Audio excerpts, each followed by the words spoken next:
The Lord said unto Satan, Behold, he is in thine hand, but save his life.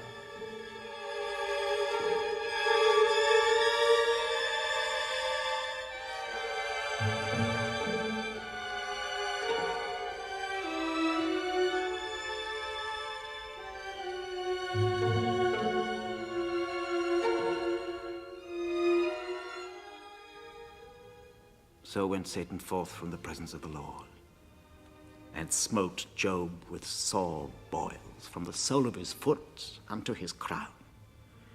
And he took him a potsherd to scrape himself withal, and he sat down among the ashes. Then said his wife unto him, Dost thou still retain thine integrity? Curse God and die. And he said unto her, Thou speakest as one of the foolish women speaketh. What? Shall we receive good at the hand of God, and shall we not receive evil? In all this did not Job sin with his lips.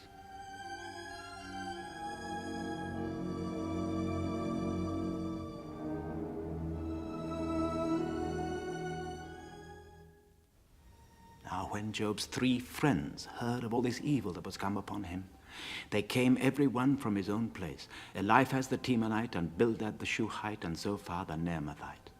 For they had made an appointment together to come to mourn with him and to comfort him. And when they lifted up their eyes afar off, and knew him not, they lifted up their voice and wept, and they rent every one his mantle, and sprinkled dust upon their heads toward heaven. So they sat down with him upon the ground 7 days and 7 nights. After this, Job opened his mouth and said, My soul is weary of my life. I will leave my complaint upon myself. I will speak in the bitterness of my soul.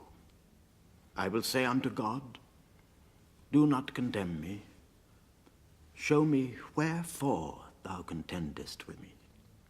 Is it good unto thee that thou shouldest oppress, that thou shouldest despise the work of thine hands, and shine upon the counsel of the wicked? Hast thou eyes of flesh, or seest thou as man seeth? Are thy days as the days of man? Are thy years as a man's days? That thou inquirest after mine iniquity, and searchest after my sin? Thou knowest that I am not wicked, and there is none that can deliver out of thine hand.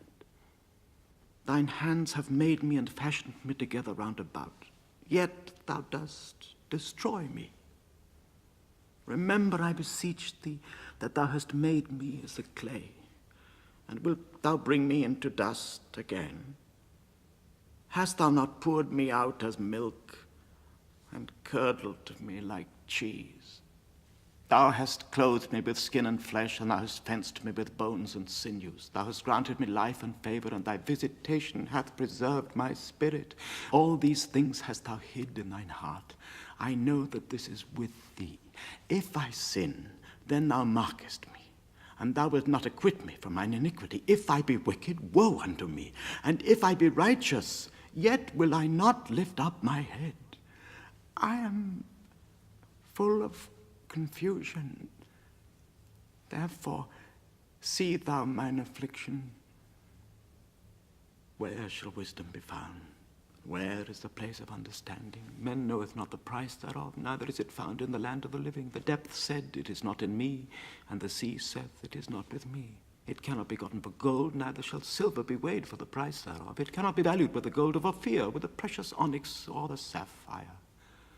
The gold and the crystal cannot equal it. The exchange of it shall not be for jewels of fine gold. No mention shall be made of coral or of pearls, for the price of wisdom is above rubies. The topaz of Ethiopia shall not equal it, neither shall it be valued with pure gold. Whence then cometh wisdom? And where is the place of understanding? seeing it is hid from the eyes of all living and kept close from the fowls of the air. Destruction and death say, we have heard the fame thereof with our ears. God understandeth the way thereof, and he knoweth the place thereof, for he looketh to the ends of the earth, and seeth under the whole heaven, to make the weight for the winds, and he weigheth the waters by measure. When he made a decree for the rain, and a way for the lightning of the thunder, then did he see it, and declare it. He prepared it, yea, he searched it out.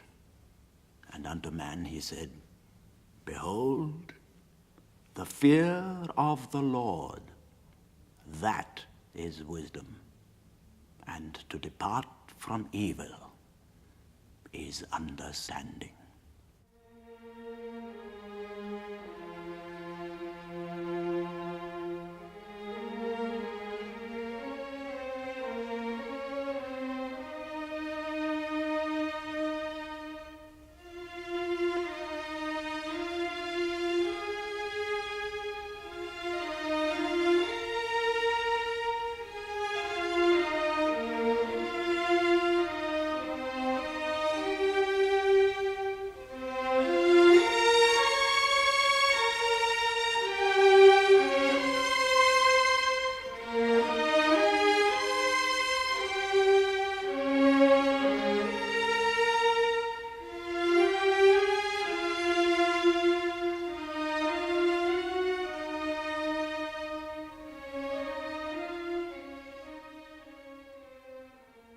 Then the Lord answered Job out of the